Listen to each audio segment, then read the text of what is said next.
most of these books, I mean, it's like, yeah, they don't really stick with you. You read so many comic books over the course of your lifetime, and very few of them are so memorable that you return to them a second time. Those are classics. You know, I tried every time I was working at doing something for DC with Jeff or with any of these guys, Grant Morrison, any project that I worked on, I was always like, I'm going to try my best to make this a comic book that people are going to want to read twice. And I used to always say that my goal is to make comic books that people will read more than once. Because if it's just okay, if it's acceptable, you'll read it once and throw it over your shoulder. You'll bag and board it. You'll put it away. It's part of your collection.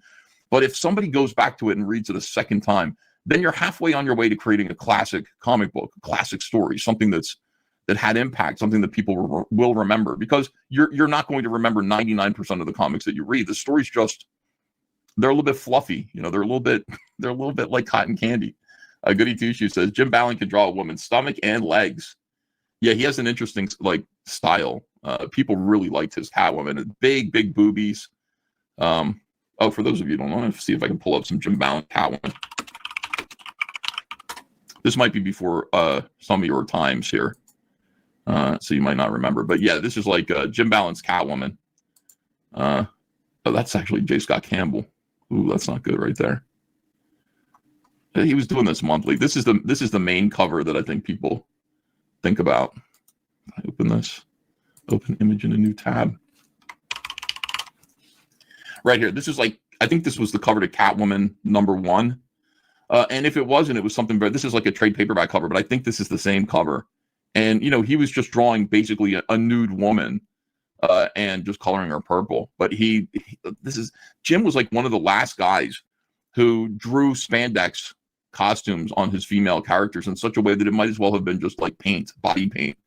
And after Jim Balent, some new voices came in that basically said, you know, it doesn't make sense that female characters look like this. Like, just, it's nothing but tits and ass. Like, we really need to make them more realistic. Like, there's no way that like Catwoman would look like this. She's a burglar. She would look more like this. And they just started changing these characters and making superhero characters look more practical than sexy, than fantastic, you know, than fantasy characters. This is what a superhero looks like. It doesn't exist in the real world, okay? And this is something that like these newbie retards never understood. Like Superman, Batman, all of these characters, they began, like they started this universe, this world, imaginary world of superheroes who just wear these like painted on costumes, essentially. You don't need to see the wrinkles in it. You don't have to think practically about it. It's done really efficiently and quickly. You draw a nude figure and then you draw some lines on it that indicate gloves, boots, underpants, whatever it is, and a little symbol on the chest. That's what a superhero looks like. And everybody has loved it for 70 years. And then all of a sudden these newbies come in and they're like, nah, let's think more practically. And they took the fantasy element away from it. But I think this is Catwoman's last gasp at greatness, Jim Balent's version. Look how sexy and beautiful. That is a woman right there. It's a beautiful woman. She's scowling. She's got the whip. Her hair's out, blowing all over the place.